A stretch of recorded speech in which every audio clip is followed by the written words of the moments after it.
क्या सर, मनीष। दो सवाल सर। क्या पाकिस्तान से परमाणु हथियार छीनने में मोदी की योजना चल रही है? हाँ हाँ, और दूसरी, बिल्कुल। क्या ये पूरी बर्बादी पाकिस्तान की भारत में नोटबंदी का असर है? और क्या इसी जी। पाकिस्तान को बचाने के लिए जेम्स राय के चेले, ये पूरा लुटियन दलाल, ये कांग्रेस के खैरात पर पड़ने वाले पिस्सू, ये सब जो नोटबंदी के समय में देश में विद्रोह कराना चाहते थे, ये पाकिस्तान के इशारे पे हो रहा था, पाकिस्तान को बचाने के लिए? हाँ मनीष जी, अब आते हैं, मैं बता रहा हूँ कि इसकी शुरुआत भी नरेंद्र मोदी ने की है। ये इस देश के प्रधानमंत्री की ही करामात है, उन्हीं का कमाल है। जरा बताओ। मैंने पहले बताया ना, एक तो विदेश नीति क्या है, ये तो जो अभी वो बोल रहा था पाकिस्तानी, उसका जो बयान है वो यहाँ के जो जूताखोर खैराती है उनके मुंह पर जूते की तरह, थप्पड़ की तरह बहुत जोरदार, कि नरेंद्र मोदी की विदेश नीति किन ऊंचाइयों पर पहुंचाई है उन्होंने। अजीत डोभाल का मनीष जी इसने जिक्र किया, दर्शकों को थोड़ा याद दिला दूं कि यही बिलावल भुट्टो गया था पाकिस्तान का विदेश मंत्री, तो वहां पे कोई उससे इंपॉर्टेंट आदमी मिला नहीं था अमेरिकी सरकार का, यानी फॉरेन सेक्रेटरी ने भी उससे मिलने से मना कर दिया था। और यहाँ पे अजीत डोभाल की हैसियत वो आदमी बता रहा है, वो पाकिस्तानी बता रहा है। तो यहाँ पे जो रोया गाया करते हैं, तो इनका असर समझ लीजिए। अब आता हूँ मनीष जी, जो आपका सवाल था, कि अब मनीष जी एक और तथ्य बता रहा हूं दर्शकों से, जो अभी अपने आप कोई जिक्र नहीं करता, कि नोटबंदी से ही पाकिस्तान को भिखारी बनाने की शुरुआत हुई थी। नोटबंदी से पाकिस्तान को भिखारी बनाने की शुरुआत हुई थी, और कैसे हुई थी जरा एक तथ्य जान लीजिए, कि 8 नवंबर 2016 को जब नरेंद्र मोदी ने नोटबंदी लगाई मनीष जी, उससे, उस डेट का तो मुझे नहीं मिला, लेकिन उससे 4 दिन पहले का 4 नवंबर 2016 को पाकिस्तान के पास 23.38 23.38 बिलियन डॉलर का फॉरेक्स रिजर्व था, फॉरेन एक्सचेंज उसके पास 23.38, कुछ लोग अंग्रेजी की बात करते थे, 23.38 बिलियन डॉलर उसके पास विदेशी मुद्रा थी।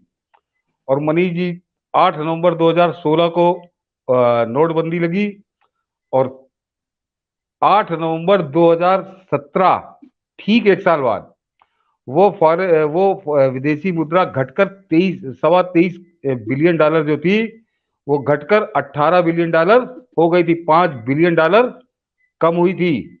और एक इसमें एक और चौंकाने वाला बता दूं मनीष जी, कि उस समय कितनी तेजी से पाकिस्तान बढ़ रहा था, कि 2014 में जब मोदी आए थे तब पाकिस्तान के पास था 14 बिलियन डॉलर का रिजर्व, और 14 से 2016 यानी 2 साल के अंदर, समझिए 2 साल के अंदर वो पहुंच गया था 23 बिलियन डॉलर।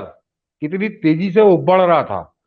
और मनीष जी, जो घटना क्यों शुरू हुआ, क्या हुआ, उसका एक तथ्य से समझ लीजिए, कि पाकिस्तान में मनीष जी जो सबसे बड़ा मनी चेंजर का काम करता था, मनी चेंजर माफिया, यानी जो ये वही की पाकिस्तान की ही पुलिस की रिपोर्ट है, कि जो मनी एक्सचेंज का धंधा था मनीष जी, उसमें से 40% का काम वही आदमी करता था। उसका नाम था जावेद खनानी। उसका नाम था मनीष जी जावेद खनानी। और 40% का मतलब समझिए पूरा करता था, क्योंकि बाकी तो पाकिस्तान के सरकारी बैंक करते थे। बाकी तो मनी एक्सचेंज का जो मेन काम तो बैंक करते हैं। बैंक के अलावा जो बचता था, तो मतलब कुल टोटल एक्सचेंज जो मनी एक्सचेंज होता था पाकिस्तान में, उसका 40% वो करता था। समझिए कितना बड़ा आदमी था, कितना बड़े लेवल पे वो हवाला और हुंडी काम कर रहा था।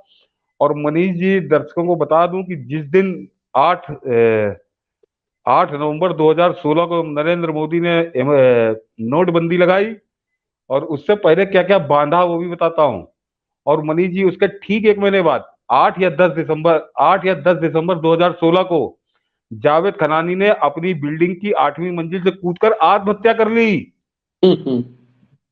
समझिए कितना बड़ी चोट थी उस नोटबंदी की। वो सबसे बड़ा वो मनी लेंडर था, वो मनी एक्सचेंज करने हवाला का कारोबारी था। और उसने मनीष जी की क्यों, मतलब एक तो नोटबंदी से तो उसका जो चौपट हुआ हुआ ही, उसका एक भाई था अल्ताफ खनानी, जो बाहर रह के पूरा ये मैनेज करता था। वो मनीष जी नवंबर 2016 में ही, जब नोटबंदी लगी, उसी महीने वो पकड़ लिया गया अमेरिका में। अमेरिकन इंटेलिजेंस ने उसको पकड़ा, और उसको 20 साल की सजा और $2.5 लाख का जुर्माना उसपे लगा।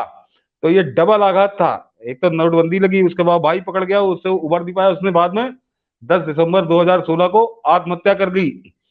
और मनीष जी, ये बता दूं कि उसका जो भाई पकड़ा गया था अल्ताफ खनानी, उसको एक अनजान स्टिंग ऑपरेशन से वो पकड़ा गया था।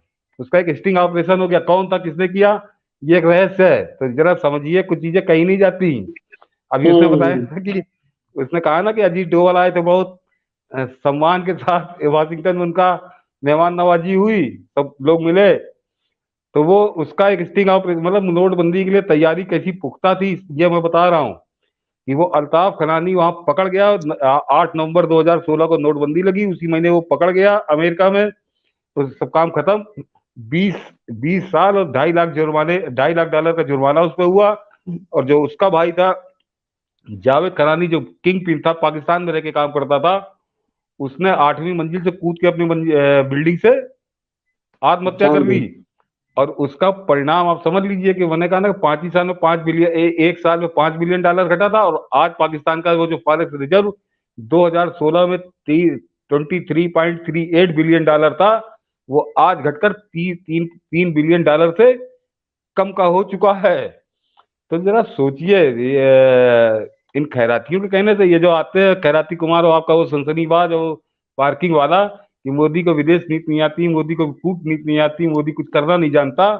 तो ये मैंने बताया कि जो सबसे बड़ा दुश्मन सन 47 से हमारा था, उसकी ये हालत कर दी। और अब तो मतलब उसके कपड़े लत्ते भी बिकने की नौबत आ गई। जो मैंने इसीलिए शुरुआत की थी कि जो IEA के मैनेजिंग डायरेक्टर आए, तो समझिए कि अब वो भी, उससे भी हाथ वो धोने वाला, जो हड़काने के लिए, जो किसी दिन वो मुल्ला उसका बता रहा था ना, टीवी में आया था कि एक हाथ में कुरान और एक हाथ में एटम बम लेके निकलो, सबसे पैसा भीख मांगना शुरू करो पूरी दुनिया में डरवा के। तो वो भी काम नरेंद्र मोदी खत्म करके ही मानेंगे।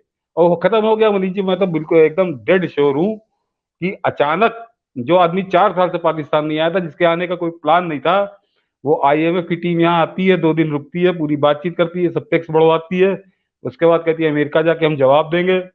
और हमें उसका जवाब तो नहीं आता, वो IAEA का चीफ आ जाता है। और ये उसके बाद अब आगे क्या होना है, तो और सबसे मिलता किस तरह से वो, आप देखें टोपी वोपी लगा के, जैसे कोई वो पाकिस्तान का ही अधिकारी हो, इससे अधिकार के साथ वो सारी जांच वो कर रहा है इनकी। तो सोच लीजिए कि पाकिस्तान को कहाँ पहुंचाया है नरेंद्र मोदी ने। और वो मैं इसीलिए मनीष जी भाई फिर स्पष्ट कर दूं कि मैं नहीं कह रहा, वो पाकिस्तानी कह रहा है, जो 32 साल से कुछ अमेरिका में रह रहा है और डोनाल्ड ट्रंप का बड़ा करीबी है। डोनाल्ड ट्रंप के सारे राजनीतिक मामले वो देखता है, साजिद तरार इसका नाम है। तो ये समझ लीजिए कि क्या हमारे देश को कैसा प्रधानमंत्री मिला है और इस प्रधानमंत्री का क्या जलवा है।